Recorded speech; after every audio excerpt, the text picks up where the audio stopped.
E aí, pessoal, diminuir as manchas.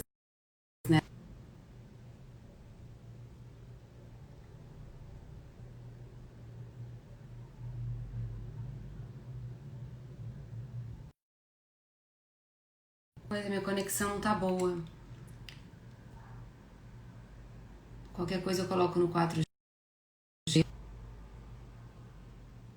Boa noite, quem tá entrando. Boa noite. Eu tô tentando aqui achar um filtrinho adequado. Boa noite, boa noite, boa noite. E aí, pessoal, sejam muito bem-vindos a essa live familiar. Minha conexão deu umas quedas aqui. Qualquer coisa eu coloco no 4G. Primeira live que eu faço, gente, com meu irmão. Olha que legal. Super inusitada. E surgiu do nada. Surgiu ele fazendo um comentário super pertinente num post que eu fiz ontem sobre valor. E aí eu olhei aquele comentário e falei assim, isso dá uma live.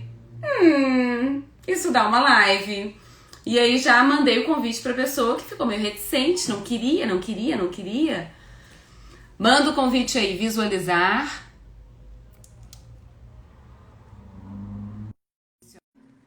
E aí eu insisti bastante, ele queria primeiro fazer uma conversa pra gente definir. Falei, que conversa que nada, semana que vem nada. Eu tô com uma luz forte no rosto, mas tá tranquilo, né? Tá dando pra enxergar. E Consegui. aí, Apanhei um pouquinho aqui, mas consegui entrar. viu? Agora você já sabe, a próxima você já vai mais rápido. Seja muito bem-vindo na sua primeira live, Muito obrigado. tá? Muito obrigado. Tá feliz? Vou curtir o processo, né? Viu? Vou Né? aproveitar o momento. Por favor, se apresente para as pessoas que, né? Ninguém vai te conhecer no meu meio, obviamente, porque ele tem um perfil fechado, ele não segue ninguém, ninguém segue ele, né? Para quem você tem Instagram mesmo? Para postar sobre meus filhos e meu cachorro. Ah, entendi. E pra gente ver, né? Tipo, meia dúzia de pessoas. Para a família só, né? Sim. Tá, Mas, então se bom, apresenta. boa noite, pessoal. Então, acho que a Roberta contou aí eu mordi a isca, né? Porque eu gosto muito dos assuntos é o meu mundo, é o assunto de economia, finanças.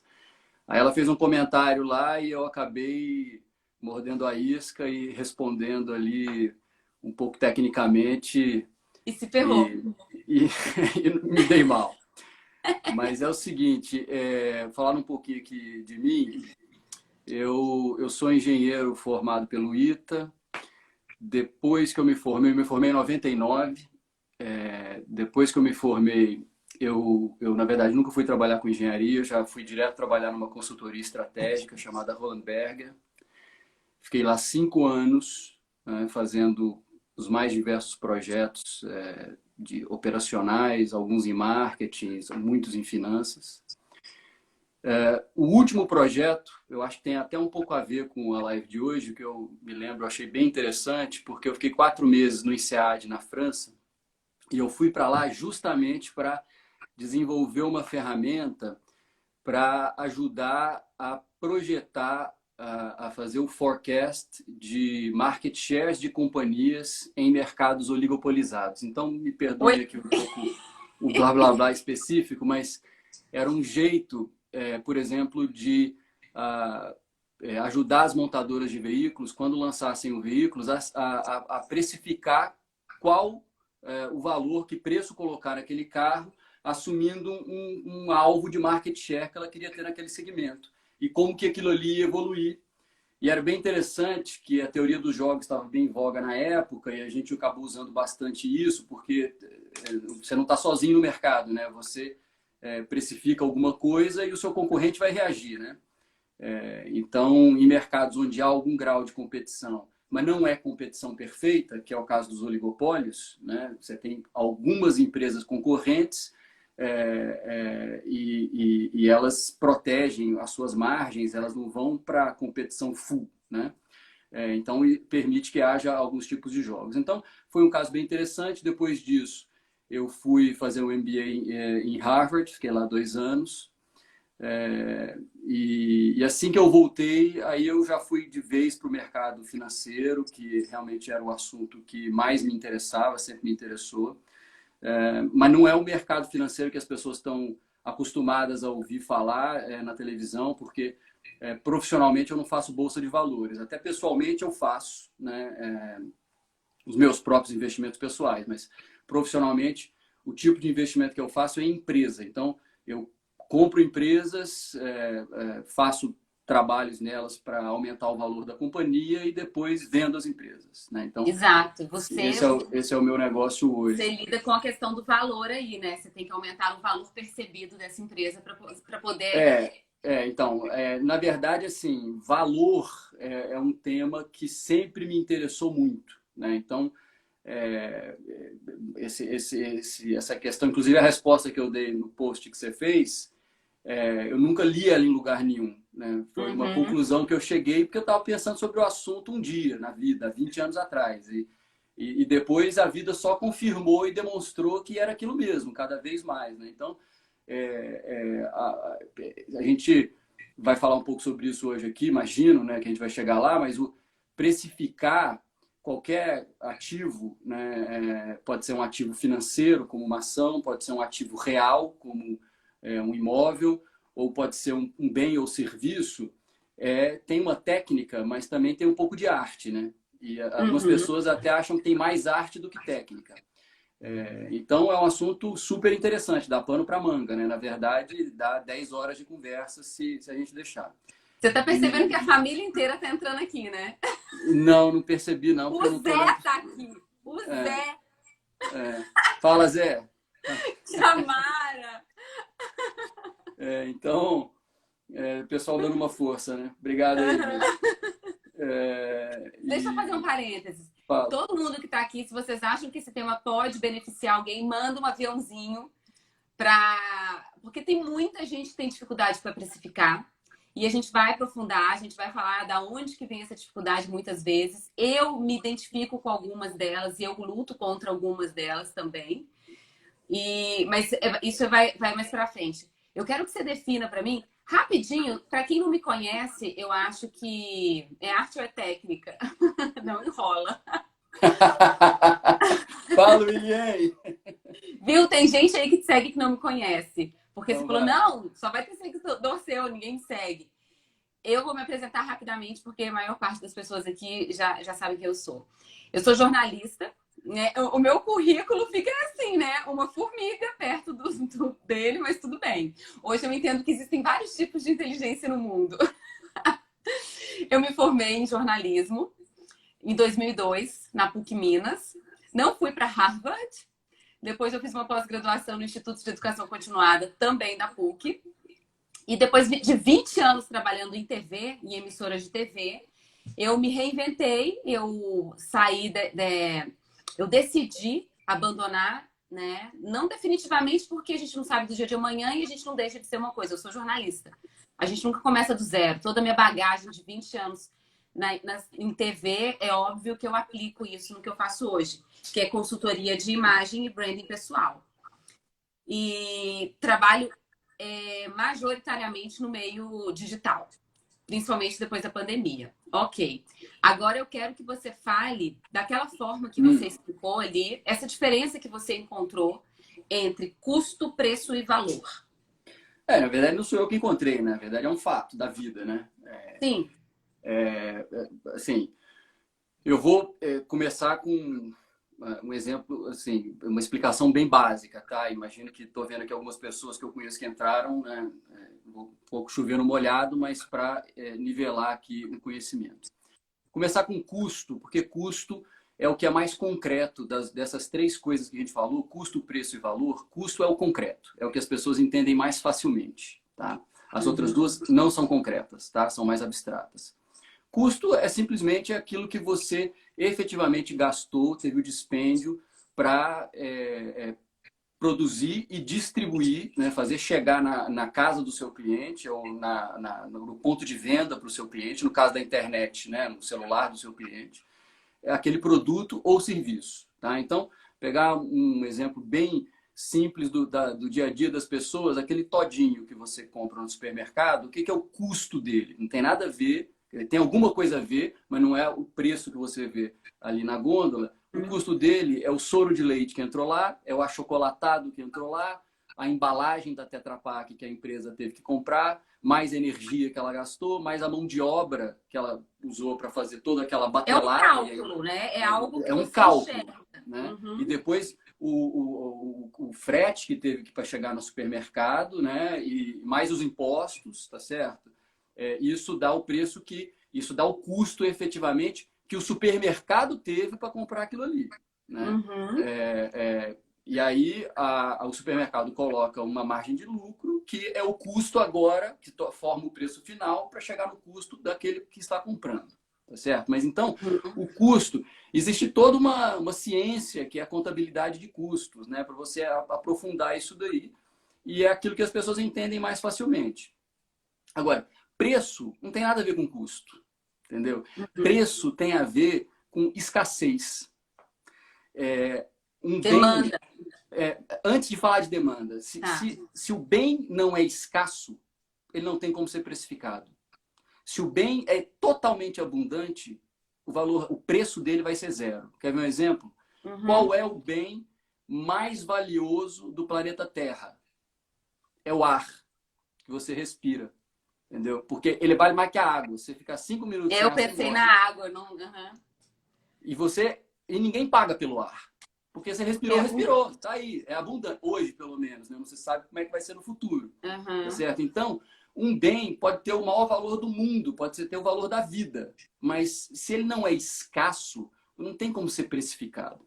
Então, a economia ela só lida só parte, o estudo dela pressupõe a escassez, né? Então, uma vez que aquilo seja escasso e a maioria absoluta dos produtos e serviços, na verdade, todos os produtos e serviços são, de certa forma, limitados, né? Senão eles não seriam precificados. Aí sim, para precificar aquilo ali, você entra no mundo da oferta e da demanda, que são as famosas curvas de oferta e demanda. No ponto que elas se encontram, dá o preço, né? Essa curva de oferta e demanda, ela é dada por cada tipo de mercado. Então, se você tem um mercado que é o que a gente chama de competição perfeita, você tem uma série de competidores naquele mercado, né? Brigando para colocar o produto lá. O cliente passa a ter a força. Então, o preço vai ser muito perto do custo, porque os vendedores não têm poder de barganha para colocar uma margem grande ali. Um exemplo, perto do todinho, é o leite UHT. É tudo igual, o nego chega na gôndola. Muitas vezes o cara que está vendendo não está ganhando nada naquilo ali. O supermercado bota a margem zero para fazer só Sabe o que também eu tráfego na percebo que loja. afeta? É uma situação sazonal. Por exemplo, álcool gel. Começou a pandemia, o bicho foi lá nas alturas. Pois é, exatamente. Exatamente. Situações Foi lá nas externas. alturas por um período, enquanto não havia estoque suficiente. Depois o mercado passou a produzir geral isso daí Exato. e equalizou novamente. A escassez, ela acabou, Exatamente. Né? Agora, tem mercados, o oposto da competição perfeita é o monopólio. Né? Então, muito se fala do monopólio de certas empresas no Brasil, estatais. Né? A Petrobras tem um certo monopólio em alguns trechos aí da cadeia de valor de óleo e gás. O Correios tem um monopólio nas castas. Né? Tem vários monopólios. Alguns são naturais e outros são regulados. Quando você tem um monopólio, aí é o contrário. Quem manda é a empresa, tá certo? Ela bota o preço que ela quiser, porque ela não tem competição. Então, o cliente quer, não quer, não quer. Então, em monopólios, você tem as margens altíssimas, tendendo a um valor, não tem teto, a não ser que o governo entre regulando. E no meio do caminho, você tem os oligopólios, que são mercados pouco concentrados, tem alguns players, mas eles não se batem muito, que é o caso dos bancos. Né? Então, por isso não é à toa que os juros são o que são, porque os bancos não competem entre si, não existe competição bancária. Então, toda essa conversa de que o banco fala, não, o meu juro é alto porque é Selic, porque tem os impostos no Brasil. É porque todos são altos e está tudo certo. Porque não tem competição, e falta competição suficiente. Então, precificação é mercado, função de oferta e demanda. Agora, valor. Aí já é outra história completamente diferente. entendeu? Sim. Porque valor, a gente entra numa seara que é muito subjetiva, né? Muito emocional. E muito emocional, inclusive, né? Então, Uhum. valor, de fato, é melhor assim, descrito e explicado, acho que a maioria das pessoas aí vai entender a referência, pela pirâmide de Maslow, entendeu? Que Que é a dá... pirâmide de Maslow. É a pirâmide esse Maslow aí um cara que definiu que estudou as necessidades e as motivações humanas e criou. Depois vocês digitam aí na internet, na Wikipedia, é super legal ler sobre isso, porque é uma pirâmide de quais são as necessidades humanas, né? E tem 5 níveis. O mais básico é as necessidades fisiológicas. Você tem que comer, você tem que dormir, você tem que descansar, né? Você tem que ir ao banheiro. Depois você passa por, uma vez atingidas, superadas essas necessidades, satisfeitas essas necessidades, você vai para o segundo nível, que é a da segurança. Segurança do emprego, né? Segurança financeira, segurança da sua propriedade, segurança da vida. Depois você vai para um próximo nível, que é o do social, você ter família, você ter amigos. Depois você vai para um próximo nível, que é o da autoestima, autoconfiança. E, por fim, realização pessoal. Então, isso aí dá mais 10 horas de conversa. Mas o fato é o seguinte, toda a economia do mundo, todos os bens e serviços, 100%, são feitos para atender alguma necessidade que se encaixa em algum lugar na pirâmide de Maslow. Entendeu? Então, quando a gente fala de valor, as pessoas, elas têm as mais diferentes. Não é à toa que todo mundo fala quais são os seus valores. As pessoas dão valor diferente para diferentes coisas. Aquela bolsa que você postou lá no post que eu respondi, eu não estou disposto a pagar 50 centavos nela, entendeu? Mas eu pago R$1.000 para dar para minha esposa, porque ela dá esse valor para ela. Sim. Entendeu? Então, valor é uma coisa muito pessoal. E quando você leva isso para o mundo das empresas, quando você quer falar tecnicamente do assunto, também é assim. Então, não é só subjetivo quando a gente fala de um produto ou um serviço para um ser humano. É subjetivo quando você fala das empresas. Vou te dar um exemplo. Suponhamos que você tenha uma fábrica no Brasil que produza sabão em pó. Dá um exemplo fácil. Fábrica, estou falando de produtos porque é mais fácil, mais concreto do que serviços por enquanto. Mas, uma fábrica produz sabão em pó. O dono quer vender. Aí ele olha e fala assim, bom, o que são as empresas de sabão em pó que são listadas na bolsa negociam a 10 vezes o lucro. Se meu lucro é 100 milhões por ano, meu valor é 1 bi, tá certo? 10 vezes 100 milhões, meu valor é 1 bi de real. Isso é o que ele acha que vai ser o valor. Mas esse é o valor para o investidor de bolsa, que é um investidor puramente financeiro. Suponhamos que tenha um concorrente dele que tem uma fábrica a 100 quilômetros de distância, também de sabão em pó, que tem capacidade ociosa. Está trabalhando na metade da capacidade. Essa fábrica do concorrente dele custa para o concorrente dele 50 milhões de reais por ano. O concorrente olha aquilo ali e fala, bom, se eu compro esse cara aqui, eu vou fechar a minha fábrica. Eu vou eliminar 50 milhões de custo que eu tenho hoje e vou pegar os 100 milhões que ele tem. Estou pegando um exemplo bem simples, porque tem outras... Isso aí a gente chama de sinergia, né? Sinergia de custo. Geralmente, quando o concorrente se compra, tem várias outras sinergias. Mas só pegar essa, o que eu quero dizer? O lucro para o concorrente, que tem a fábrica do lado, não é 100, é 150. Então, se eu aplicar os mesmos 10 vezes o lucro, o valor para o concorrente é 1,5 bi. Não é 1 bi. 1 bi pode ser para um novo entrante. 1 bi pode ser para o investidor de bolsa. Mas para o concorrente é 1,5 bi. Porque o valor para ele é diferente. Porque valor é pessoal e intransferível. Exatamente. Entendeu? Então, sim, e falei essa muito. questão do valor, É você está isso. falando, ela é macro, ela é micro e ela passeia também no universo pessoal de cada um. O valor que eu dou para um objeto, para uma situação, é completamente diferente do que você dá. E Sem a dúvida. empresa, tendo essa ciência, ela pode trabalhar em cima disso. Eu coloquei outro exemplo nos meus stories hoje da Starbucks. Um copo de café em branco, 50 centavos. Um copo de café com a marca da Starbucks, 1,50. Nem sei se é 1,50. É. Porque não é só o valor que ela agrega na marca. Porque a pessoa, quando toma, ela quer se associar, se conectar com algumas com alguns valores que a marca prega. Entendeu? A Nike faz isso muito, a Apple faz isso muito. Quando eu compro uma coisa da Apple, eu quero me associar a tudo que ela prega, a toda aquela ideia que gera ao redor da modernidade, do Steve Jobs, está à frente do seu tempo, a Nike, a liberdade. Você está comprando isso tudo. Você está querendo assumir aquilo como seu quando você adquire. Isso está dentro do valor. Está dentro do valor também a sinestesia que a marca te provoca. Você entra na Starbucks, você tem o sofazinho, você tem ali o cheiro já é uma delícia. Uma delícia. O ambiente. Tá tudo embutido no preço. Entendeu? Tá tudo. Isso tudo é valor. E aí, quando as pessoas têm essa dificuldade, a questão do branding pessoal também é muito subjetiva. Eu explico, eu retorno à teoria, né? O que é o brand pessoal, a gestão estratégica da sua marca, que todos nós hoje somos marca. Todos nós. A dermatologista é marca, a dentista é marca. E você tem que utilizar a rede social, sim.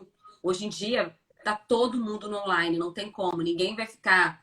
Antigamente não tinha dessa, né? Era boca a boca. Agora você vai... Me indica um profissional que eu quero ir, tá? Um dermato. Primeira coisa que eu faço é no Instagram dele.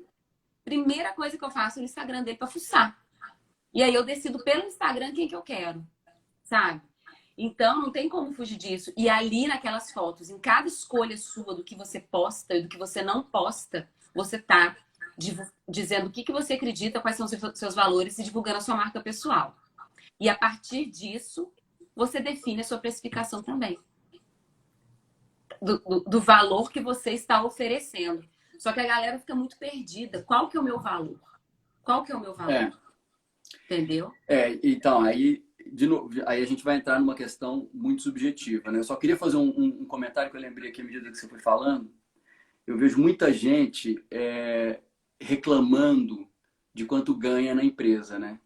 E ficando com baixa autoestima, né? E falar, não, mas esse não é o meu valor, eu valho muito mais do que isso, né? Eu tô com raiva e tal. Mas a primeira coisa que a pessoa precisa entender é o seguinte: quanto que uma empresa te paga não tem nada a ver com o seu valor. A empresa não te paga o seu valor. Pagar para ela é o preço do seu trabalho para ela. A gente está no ramo do preço, oferta e demanda. Nós não estamos no ramo do valor. Uma pessoa ganha aquilo que ela consegue negociar. Não é o que ela vale. E isso são coisas completamente diferentes.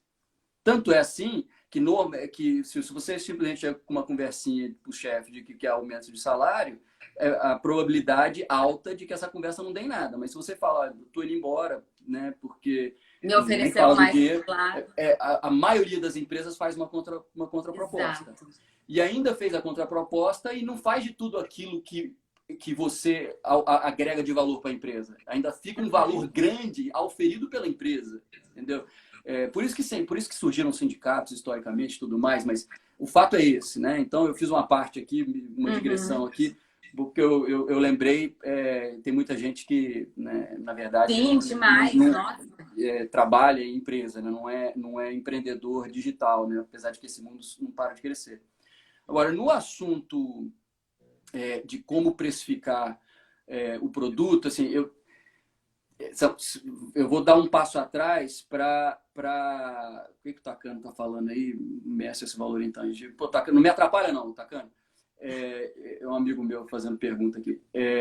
No assunto de precificação, quando a gente está no âmbito das empresas, eu vou dar o exemplo da empresa e depois a gente faz uma movimentação para o indivíduo, né? Esse tema, ele é extremamente técnico, né? Ele é extremamente técnico. Eu falei no início, tem um pouco de técnica e um pouco de arte, né? Mas uma empresa, se ela vai lançar um produto ou um serviço novo, tem uma equipe, né, que faz um plano de negócios daquilo ali, né? E aí, o que essa equipe calcula, né? Bom, primeiro, antes de calcular qualquer coisa, primeiro ela define, né, qual é o público-alvo dela. Quem que é o cliente que ela quer abordar, que necessidade ela está atendendo. Isso então, vale também para a pessoa. Totalmente, totalmente. Vamos fazendo aqui um paralelo. Totalmente. Vamos fazendo aqui a analogia. Vale para todo empreendedor. Porque se você não sabe quem é o seu público, você já começou com o pé É. trocado. Quer dizer, na empresa, você já era, tá certo? Você não Uhum. passa da segunda reunião, entendeu? Você está aqui trazendo uma ideia para atender Quem? quem, né? É, que tipo de pessoa, que classe social, né? Que Eu profissões, que costumo pedir para as demandas. pessoas desenharem a sua persona. A gente chama de persona, a gente chama de avatar, a gente chama de cliente, público-alvo, sei lá. Desenha. É, É uma é, mulher, né? Qual a idade? Tudo, tudo, tudo. Para exatamente. E visualizar e uma concretizar. coisa que é muito relevante para as empresas e que eu acho que as pessoas físicas deveriam pensar também, mas eu acho que já não é tão relevante porque as pessoas são movidas muito por aquilo que dá prazer a elas e o assunto que é a paixão delas, né? Então, às vezes justifica para uma pessoa seguir por um caminho que não justificaria para uma empresa no ponto que eu vou chegar, que é o seguinte, que é Uhum. escala, que é tamanho.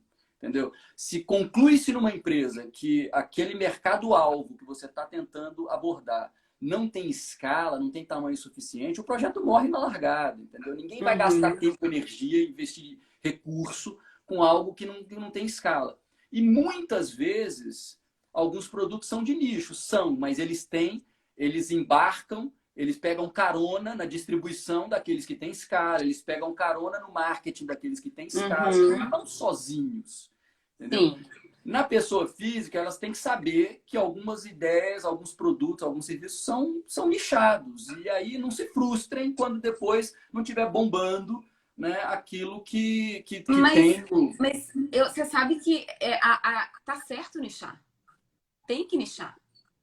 Porque se você quer abraçar o mundo, você não dá conta, é impossível. Acaba que você fica vendendo um pouquinho aqui, um pouquinho ali, e não. Quando você nicha, você estabelece uma conexão real com aquele público, entendeu? Eu É nichei. verdade. Eu É verdade. atendo mulher numa faixa etária de 30 a 50 anos que está no mercado de trabalho. E eu desenho essa pessoa, eu sei a escolaridade dela, sei tudo dela. Então, a minha linguagem é para ela, as palavras que eu uso são para ela. Cada foto que eu posto é pensando nessa mulher. Eu fiz um post outro dia, porque existem vários tipos de post que a gente pode. Um a gente educa, o outro a gente entretém, o outro a gente inspira. A gente vai Hum. fazendo para trabalhar sua rede social de uma forma que você estabeleça uma marca pessoal consistente, você vai trabalhando todas essas demandas. Não é só ficar toda hora falando de técnica, técnica, técnica, que isso enche o saco. Então, eu postei outro dia uma foto da Sarah Jessica Parker, tem bastante tempo, numa calçada, tomando uma champanhe. E ai, podia ser eu, mas infelizmente eu tô correndo para um plantão. Sabe? Tipo, a galera dá risada, dá engajamento. Não é só conteúdo pesado que dá engajamento. Com quem que eu tô me conectando? Por que eu escolhi a Sarah Jessica Parker? É um exemplo para mostrar que toda escolha deve ser intencionada e estratégica quando você está pensando em construir a sua marca e o valor que você quer transmitir quando você precificar alguma coisa para esse público específico que eu já defini. O jeito que eu escrevo é para minha persona, tudo, tudo, tudo. Então, eu acredito que para o empreendedor essa questão de nichar é muito fundamental e tem como escalar também. Hoje em dia, o meio digital está aí para escalar. Estou Eu acho que terminando você de fez um gravar. excelente ponto. Eu acho que o meio digital permitiu. Eu estava dando um exemplo pensando numa empresa tradicional, pensando numa Unilever da vida, né? Uhum. Mas o mundo digital permitiu que o que era nicho sem escala se transformasse num mercado global, né? Sim. E que pode ter um tamanho enorme e que A minha justifique. persona existe em qualquer parte do mundo. É, Entendeu? mas mas eu acho que foi right on o que você falou, tá perfeito. Onde eu queria chegar, na verdade, e aí você pode construir em cima disso também, é que a pessoa ela tem que ter uma noção, idealmente, inclusive, do tamanho do mercado que ela está endereçando. Nas empresas, isso é um Uhum. beabá, né? O tamanho de mercado é estimado. Para as pessoas físicas, elas não vão fazer isso, mas elas têm que ter uma certa noção. Quando eu penso em mídias sociais e eu estou afastado desse mundo, inclusive Uhum. estou ouvindo você falar e concordo que não tem como você estar afastado. eu tô vendo que eu tenho que entrar de alguma forma, porque tá todo mundo aí nas redes sociais, né? Sim. É porque o seu métier, o que você faz hoje, não te obriga, não é uma É, necessidade latente. e não tá no meu DNA fazer esse tipo de coisa, Exato. né? Mas também nunca teve no meu. Eu tive que me reinventar É, totalmente. mas o que eu estava dizendo é o seguinte, quando eu vejo, né, se eu fosse como investidor, né, de empresa que eu sou, olhar para esse mundo das mídias sociais, os dois grandes filões que eu vejo, que todo mundo quer, todo mundo busca o conteúdo e todo mundo quer um cara bom, com bomba rápido, são dois assuntos que todo mundo quer falar. Que é o seguinte, é investir em bolsa de valores. Isso aí virou uma panaceia. Né? Todo mundo quer aprender educação financeira, investir em bolsa de valores. Agora que o CDI já era, né? O nego fica me perguntando disso o dia inteiro, meus amigos e Meu marido. meus cunhados. Então, isso na verdade é um assunto que eu curto. Então, até não estou falando isso como reclamação, não. Eu acho uma delícia. Mas o fato é o seguinte: eu vejo a turma, a quantidade de conteúdo que tem na internet sobre isso e nas mídias sociais e que vende. E tem um outro assunto que não tem nada a ver com esse mundo, que é o seguinte, que é o que eu chamo de a terapia que migrou para o Instagram, para a rede social. Entendeu? É gente vendendo um assunto, um conteúdo que faz as pessoas se sentirem melhor e se autoconhecerem e terem uma busca pela realização delas. Você também entra um pouco nessa seara, né? Mas assim, tem alguns especialistas focados nisso, que assim, é impressionante as massas que essas pessoas trazem e carregam consigo nos horários mais variados do dia, da noite, da madrugada, centenas de milhares de pessoas acompanhando essas lives e ouvindo, né? Então,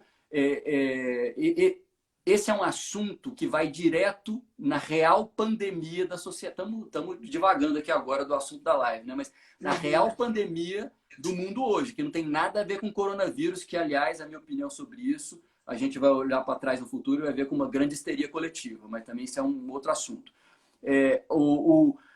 A grande pandemia do mundo hoje é psicológica, é medo, é angústia. Ansiedade. Entendeu? É ansiedade. Todo mundo vive com medo, entendeu? Todo mundo vive, a pessoa, ela nem sabe que ela está com medo, mas ela está movida pelo medo. Medo de perder o que ela tem, medo de não conseguir o que ela deseja, medo da doença, medo da morte. Medo, assim, está presente diariamente na vida das pessoas. Então, esse assunto é um assunto que tem um mercado. Aí, voltando agora para aí o valor técnica, sobe. O valor sobe, não. O valor exponencializa. O mercado endereçável é inominável. Sim. Entendeu? Então, isso tudo para dar exemplos de mercados, né? Acho que antes de você falar qual é o meu... Porque para chegar no preço, que é onde a gente quer chegar, tem que dar 2 passos antes. Primeiro, quem é o meu público, quem é o meu cliente-alvo, a quem que eu quero atender. Segundo, qual é o meu produto, né? O que eu estou oferecendo, né? E outra coisa, você é dificílimo precificar alguma coisa, né? Para não dizer praticamente impossível. Impossível nada é, mas é dificílimo precificar alguma coisa sem olhar para os concorrentes que já existem, ou se não existem concorrentes direto, para as alternativas. Sim. A principal base de precificação de qualquer coisa são as alternativas que o indivíduo que está comprando tem para atender aquela necessidade dele, né? Então, você, para entender quais são as alternativas que o cliente teria ao receber aquela oferta sua, você vai ter que primeiro definir qual é a sua oferta. Definir muito bem definido. E na hora de definir a sua oferta, para você ter uma chance real de vingar nesse mercado, amigo, você tem que ter diferencial. Se você não tiver diferencial, você vai cair naquele exemplo da competição perfeita que eu citei no início, do leite UHT. Você não quer ser leite UHT, você quer ser bolsa da Louis Vuitton. Você não quer ser picolé de chuchu. Exatamente. Exatamente. Você quer ser uma bolsa que custa, sei lá, R$1.000, não tem ideia do preço, que ele precifica em R$1.000, mas o custo para ele provavelmente é de R$100. Entendeu? É ridículo, é uma fração. Uhum. Entendeu? O que ele está te vendendo ali para quem compra aquilo É um ali? passaporte para você ingressar num grupo, para você. Exatamente. É, Ele tá, é uma tá te história. vendendo ali essas N coisas aí que a gente falou. Ele tá muito. Ele não está na pirâmide de Maslow, na base da pirâmide, atendendo uma necessidade específica de você carregar alguma coisa. Ele está lá em cima, na necessidade social, na necessidade de realização pessoal. Eu falo Quanto muito de mais alto. relógio. Você usa um relógio para olhar a hora? Eu tenho hora no Eu, telefone? eu não uso relógio, né? Porque Eu às também vezes não eu uso, não sou porque um eu bom olho exemplo para essas no, coisas. mas tem relógios caríssimos. Você acha que a pessoa está comprando um relógio para olhar a hora?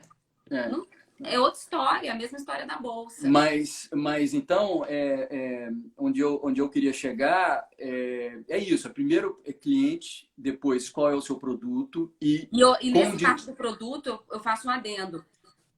Se você não acreditar na transformação que o seu produto provoca, no benefício que ele oferece, você não vai vender. Não, aí é impossível. Você tem que Impossível. acreditar.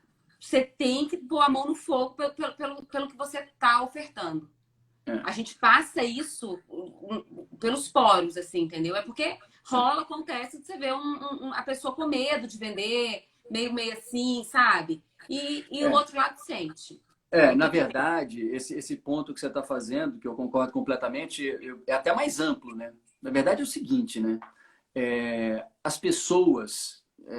Falar você é inteligente porque você faz uma conta, você é bom de matemática. Não tem nada a ver com a inteligência das pessoas. Tá nas percepções, entendeu? As pessoas são muito inteligentes. Ninguém consegue enganar ninguém assim mais hoje em dia, entendeu? Nas redes Uhum, sociais, todo mundo percebe tudo. Todo mundo percebe que você está fazendo uma venda forçada. Todo mundo uhum. percebe que você, na real, não tem aquele conteúdo, que você está enrolando, entendeu? Todo mundo percebe. Então, De se forma, às não vezes, é não, nem, às vezes intuitiva, né? Às vezes nem é algo racional e concreto, mas a percepção, ela acontece. a maioria das nossas reações são imediatas, intuitivas, e é aí que está a Uhum. grande inteligência da humanidade, entendeu? Então, eu acredito nisso, pelo menos. Então, assim, eu já vi, inclusive, a minha esposa Ana, ela vê algumas lives, ela segue algumas dessas pessoas, né, que vendem esses produtos e tudo mais, e eu, portanto, passei a ver com ela os que são bons de fato e os que são meia boca, que ela logo, logo para de seguir, e ninguém gasta tempo com aquilo ali. Mas a real é a seguinte, né? Primeiro, tem que ser autêntico, tem que ser a pessoa de verdade, né? Tem que Uhum. ser aquilo que você é, entendeu? Assim, eu só me sinto confortável para falar desses assuntos aqui que a gente está falando, ainda no Porque você nível está sendo você. extremamente superficial, porque isso aqui é meu pão com manteiga, entendeu? Eu Uhum. como e bebo esse assunto o dia inteiro, entendeu? Mas se me perguntar, for para levar para outro lado, eu vou falar, não, desculpa, então vou sair dessa live, marca com outra Sim. pessoa, entendeu? Não vou pagar esse mico, entendeu? Então, primeiro, tem que ser autêntico. E outra coisa, tem que ter conteúdo de verdade, entendeu? Uhum. Porque não dá para enrolar, as pessoas têm alternativa hoje. Antigamente a gente ia na escola, na faculdade, era aquela bosta daquele professor, dando aquele negócio, aquela aula mal dada, todo mundo dormindo e babando, ninguém queria saber daquilo ali, o professor era fraco, o conteúdo era fraco, e você tinha que agasalhar, porque as pessoas não tinham alternativa para tirar o Uhum. diploma, tinha que estar lá sentado fazer os créditos. Hoje não é mais assim, entendeu? Primeiro que Sim. nego tem alternativa de N faculdade. Segundo que nego tem alternativa de nem ir para a faculdade. Entendeu? Faz os cursos online hoje. A quantidade de coisa que eu aprendo hoje, qualquer interesse que eu tenho, eu vou no YouTube e aprendo Sim. horrores. Tudo de graça. Entendeu? Uhum. Então, assim, tem que ser autêntico e tem que ter conteúdo de verdade. Feito isso, aí tudo bem, aí você começa a precificar. Aí a gente vai para a E terceira outra fase, que é coisa botar o também que preço. rolou um comentário aqui que isso é muito importante também. Você tem que descobrir seu propósito. Quando você começa a se envolver com um determinado assunto, para você passar a verdade, para você dominar aquilo, você não consegue dominar uma coisa que você não gosta. Você não consegue estudar e se debruçar em cima de um assunto que não te atrai. Não rola. Entendeu? Se você me pedir, Roberta, estuda matemática, eu não vou aprender porque eu não gosto. Eu tenho uma barreira com a coisa. Agora, se me pedir, Roberta, estuda cinema antigo, eu amo filme antigo, eu vou ter paixão com aquilo ali. Então, quando você descobre um negócio que você ama, aquilo flui com facilidade. entendeu? Você fala daquilo horas. E o É. outro lado sente que você domina. Então, quando você descobre o trem que você vai vender, que você ama falar sobre aquilo, que você ama aquilo, você vibra junto com a pessoa que comprou e está tendo a transformação que você prometeu, você consegue passar essa verdade que as pessoas detectam assim, no piscar de olhos. Então, eu também eu acredito muito nisso, mas eu não vou entrar nessa seara pela seguinte razão, porque como eu não sou terapeuta de Instagram, tem muitos e alguns muito bons, a maioria muito fraco, mas tem alguns que são top mesmo. Eu não tenho a solução para esse assunto, entendeu? Que é o seguinte, que na vida real as pessoas precisam trabalhar e ganhar dinheiro, entendeu? Precisam cuidar da família, né? Então, assim, eu até admiro e acho que quem consegue atingir um ponto onde o que o cara faz é o trabalho dele e é ao mesmo tempo a paixão da vida dele, puta, golaço. Aí vai pro abraço, né? Mas eu evito dizer, às vezes, quando me perguntam a minha opinião sobre esse assunto, falar, não, esse é o caminho, porque eu não quero frustrar as pessoas, entendeu? Porque eu vejo que a maioria das Todo mundo pessoas tem que pagar conta, né? não tem essa situação e não vislumbra chegar nessa situação assim de uma hora para outra. Então, eu acho que isso é uma construção, né? Sim, isso é Uma uma construção construção. ao longo da vida, né? Você tem que Eu acabei de ler esse ir livro aqui, ó. evoluindo para aquele caminho. Você tem que ler. Especialista em pessoas. Ele fala exatamente sobre essa construção, sobre as etapas da vida. E a descoberta do propósito, ela vai lá na frente, entendeu? É tipo depois de muita coisa. E assim, pode acontecer de você descobrir e você ter que continuar trabalhando com aquilo que não é seu propósito, que você tem que pagar conta. Exatamente. Tá tudo certo. Então, assim, eu vou fazer um link. No começo eu falei um pouco da minha história, né? A Roberta pediu aí para eu falar, para me apresentar e tal. O meu exemplo, não sei se é um bom exemplo para isso, porque não é um exemplo extremo, né? Mas, assim, eu estudei muito para fazer engenharia, para entrar no ITA, né? Eu podia ter estudado uma fração do que eu estudei para estudar, fazer economia na escola que eu quisesse, entendeu? Ou com a visão que eu tenho hoje, na verdade, eu teria tentado ir fazer economia direto, fazer a graduação direto nos Estados Unidos, né? Em economia. Mas eu não tinha essa noção de que isso estava dentro de mim. Mas no primeiro ano do ITA, eu falei, cara, não quero fazer isso. Não é isso que eu curto. E eu já vi assim que eu tinha o que me interessava mais eram os assuntos de negócio, de economia, mas aquilo também não estava tão claro para mim ainda. Eu já estava lá e o curso é muito bom mesmo, a escola é especial. Falei, quer saber? Vou terminar, né? E terminei e depois... Papai morria se você não terminasse. Pois é, entendeu? Papai morria. Eu vou terminar e vou já migrar para o mundo dos negócios. Mas eu fiz um primeiro passo que eu também não fiquei satisfeito. Porque no meu primeiro ano de Roland Berger, eu já falei, cara, é muito legal, é muito melhor do que trabalhar com engenharia, para mim, muito melhor. Todo mundo dos negócios, ajudando as companhias em diversos assuntos.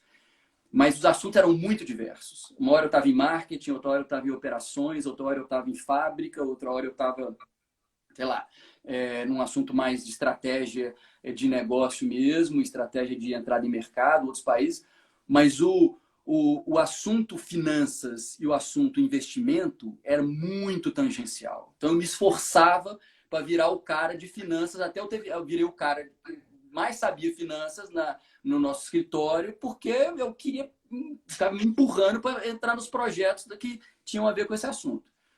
E aí eu também percebi, não é isso aqui, não é lá ainda, mas estou no caminho da engenharia. Mas o melhor caminho não é sair agora. Eu vou fazer um MBA, né? E aí eu fui para a HBS e lá eu vou escolher, porque lá vai abrir de novo o leque para mim. E quando eu já fui sabendo que não ia voltar para aquele negócio e já fui direto me metendo no mundo do investimento. E estou nisso há 15 anos e o meu interesse dentro dessa seara já foi evoluindo muito, entendeu? E já é diferente do que era. Ótimo! Sendo muito mais específico. Hoje, Inclusive, você botou aí microeconomia no meu negócio aí. Microeconomia é um assunto que eu falei hoje, porque preço e mercados, oligopólios e monopólios é microeconomia. Mas o assunto que eu mais tenho tesão é macroeconomia, entendeu? Que eu aproveitei a pandemia, inclusive, para estudar esse assunto a rodo, entendeu? A rodo, entendeu? Sim. Então... Mas você entende que, assim, é uma construção, é uma caminhada rica, que tudo que você passou, mesmo que hoje você... Ah, não é isso. Mas tudo agrega. É. Tudo Inclusive, agrega. se eu não tivesse percorrido esse caminho todo, provavelmente eu não teria essa clareza e essa visão que eu tenho hoje e o histórico e o conteúdo para chegar nesse ponto aqui, que eu não estou falando nada de ponto profissional, eu não estou falando nada chegando nessa posição profissional A ou B, não é disso, eu estou falando do interesse, entendeu? Da clareza, da paixão. Os assuntos que me interessam hoje no mundo de investimentos e nos assuntos de macroeconomia, aliás, macroeconomia eu nem uso no meu trabalho. Entendeu? Eu uso num nível muito macro, não preciso usar no meu trabalho, porque, na real, assim, eu acabei me aprofundando muito mais do que é o necessário para tocar uma empresa. Né? O meu trabalho é muito mais importante você tocar o negócio. Né? Não é tão relevante você ter uma visão sobre o que vai acontecer com inflação, com juros, com câmbio, com PIB, com todos esses fenômenos. Então, a sua experiência assim, eu estou super feliz com isso. Que as pessoas têm que aprender a encontrar prazer no processo de vir a ser. Entendeu? Aquela ansiedade, aquela loucura, não é isso, é que... Vai fazendo, vai descobrindo, vai gostando. Ô, Roberto, aí eu comecei a devagar aqui, a gente não tem que voltar no assunto da precificar. Isso mesmo, ainda mais bota para precificar aí. O que vocês querem precificar aí? O que você quer? Bota uma coisa aí para precificar. Vamos. Você quer precificar o quê? Me fala o que você quer precificar. Vamos mapear o que a gente um ativo, um bem, um serviço, um ativo real, um ativo financeiro. Que tipo de ativo financeiro? O que você quer precificar? Vamos voltar para o babado. Primeira coisa, descobrir sua persona. Você define seu público-alvo. Segunda coisa, você tem que gostar. Tem um amigo meu aqui falando do segundo grau, que eu aprendi tudo com os amigos do segundo grau, é verdade, lá no Pitagórico. Eu lembro. Lá no segundo grau, os bichos são brutos. E aí, tá.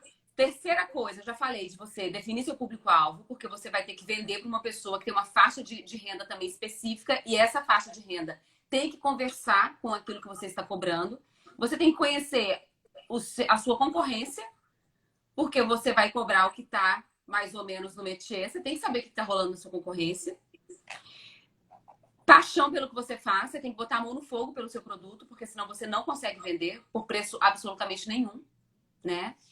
Uma sessão de terapia, a Andréia está perguntando como precificar. André, na sessão de terapia não é nem um exemplo muito difícil, porque na real tem muitas alternativas de terapia, né? É um preço, isso é o que eu chamo de um preço de mercado já. Já é um mercado muito conhecido, muito estabelecido. Não varia muito, né? Tem preço de mercado. É claro, né? Tem preço de mercado assim, tem terapeuta de R$200, tem terapeuta de R$1.000, né? Aí, essa evolução na sua escala, você vai, na real, tentativa e erro. Na medida que você vai ficando parrudo, reconhecido, e você vai ficando com mais demanda do que a sua capacidade de ofertar, aí aumenta o preço. É assim que acontece em 100% das indústrias. Quando tem mais demanda do que a capacidade de oferta, o preço aumenta até atingir o ponto de equilíbrio de novo da curva de oferta e demanda. Sim, mas no início não dá. Aí o meu amigo Gerbão aqui está perguntando como precificar um produto que não tem concorrentes diretos. Não tem concorrente direto, mas provavelmente tem alternativas similares. Né? Então, vou dar você mexe aí com um plano de saúde, seguro-saúde, né? Se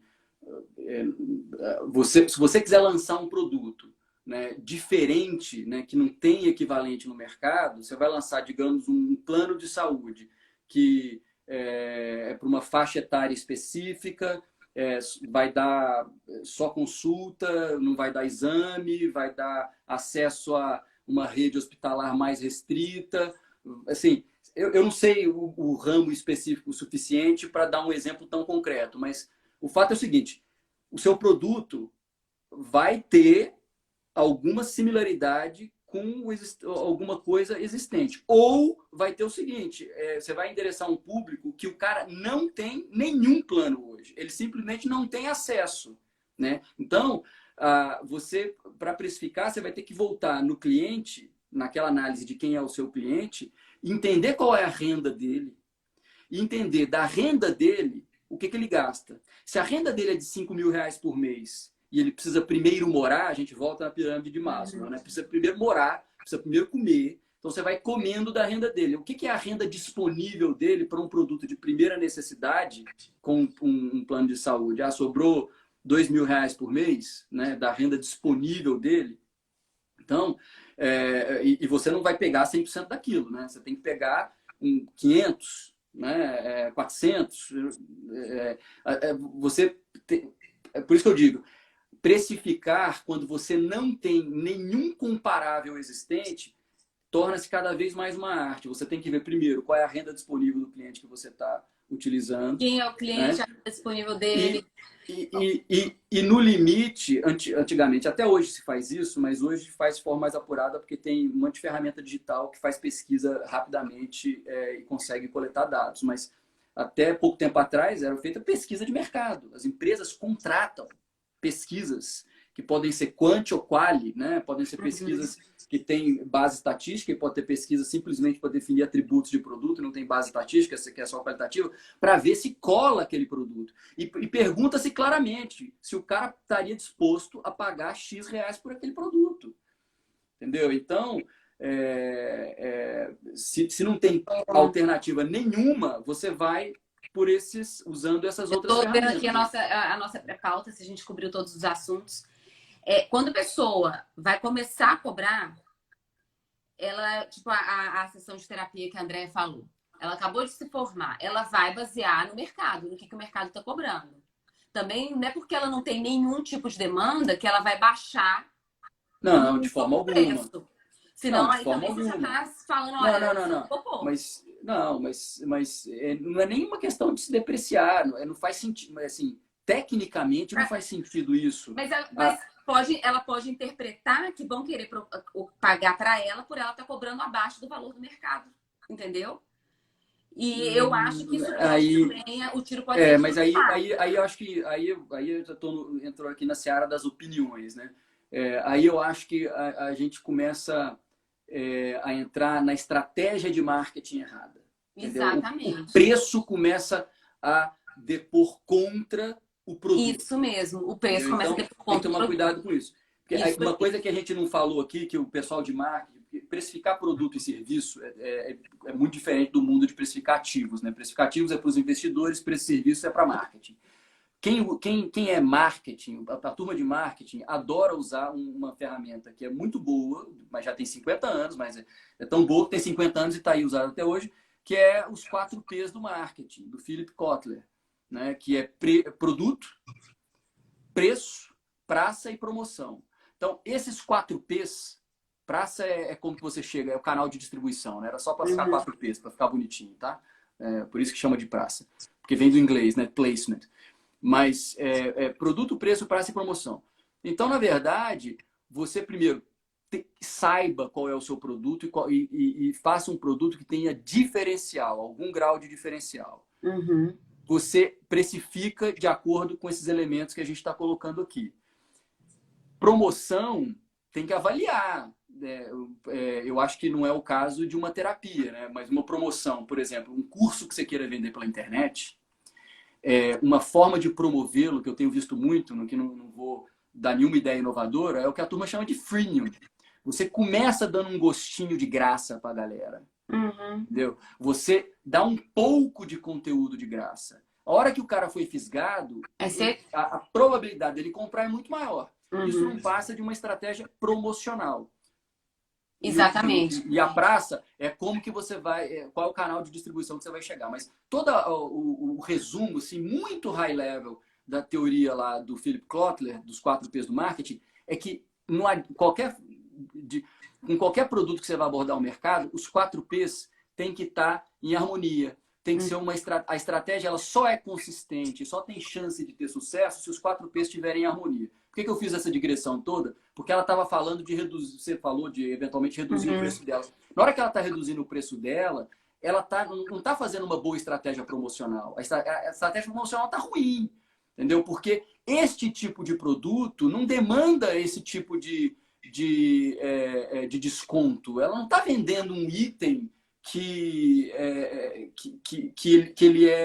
aumenta a probabilidade de vendê-lo se você reduzir o preço. Provavelmente diminui. É a mesma coisa que vender uma Ferrari. A Ferrari custa lá 1 milhão sei lá, reais, não tem a menor ideia quanto custa uma Ferrari. 1 milhão de reais. Você acha que se reduzir o preço da Ferrari de 1 milhão de reais para 200 mil reais, a venda cai ou aumenta? A venda cai. É o contrário da Porque lógica, a pessoa vai interpretar que... Porque quem compra Ferrari não está comprando a Ferrari. Quem compra Ferrari está comprando um carimbo. Eu tenho dinheiro para comprar uma Ferrari. Exatamente. Eu estou falando meio que óbvio aqui, né? Você provavelmente já sabe disso. As pessoas precisam entender esse valor. Quando você fala que a pessoa tem que oferecer um produto diferenciado, o que é esse diferenciado? É esse valor. Exatamente. Então, agora, é essa você ter uma sala com aroma, é a forma como você recebe a pessoa. Encontra dentro da sua maneira de ser e de existir o seu diferencial. Tem que ter o diferencial. Agora, para todo produto e todo serviço, e serviço muito mais do que produto, serviço é muito mais capcioso do que produto, você não basta só a estratégia inicial, né? Aí tem que ser a qualidade da prestação de serviço. O que vai garantir a evolução da sua precificação... Mas até a entrega de um produto hoje em dia, ela tem que vir agregada a uma prestação de serviço. Hoje em dia, produto isoladamente é muito difícil. Você vai numa loja comprar uma roupa, você não está atrás só do produto. Vai ter um monte de serviço ali, um café que a mulher vai te servir. Entendeu? A sugestão de você não ter que sair da sua casa, ela vai levar para você provar onde você está. A verdade é essa, né? A economia mundial está migrando para serviços, para uma coisa muito mais, cada vez mais abstrata e menos concreta, né? O Gervão está perguntando que pessoas que pedem descontos podem ter sido captadas de maneira inadequada. Sempre vai ter o sem noção. Não, mas sempre tem sem noção. Sempre tem. A gente tem que... O mundo é muito diverso, né? Então, você tem um bom grupo de pessoas com noção, mas você tem os extremos, né? Então, você tem gente que pede sem noção. Agora, sim, pode ter sido mal captada também, né? Porque se você está endereçando... É aquela famosa frase, não se deve jogar pérolas às portas. Faltam 3 minutos para acabar. Você tem que endereçar o mercado certo. Se você estiver endereçando o mercado errado, 100% das pessoas vão pedir desconto. Não é uma ou duas. E mesmo aquelas que vão pedir desconto, ainda vão... Sabe que não quero. Porque... E tem que bater na tecla da construção da autoridade. A gente ganha...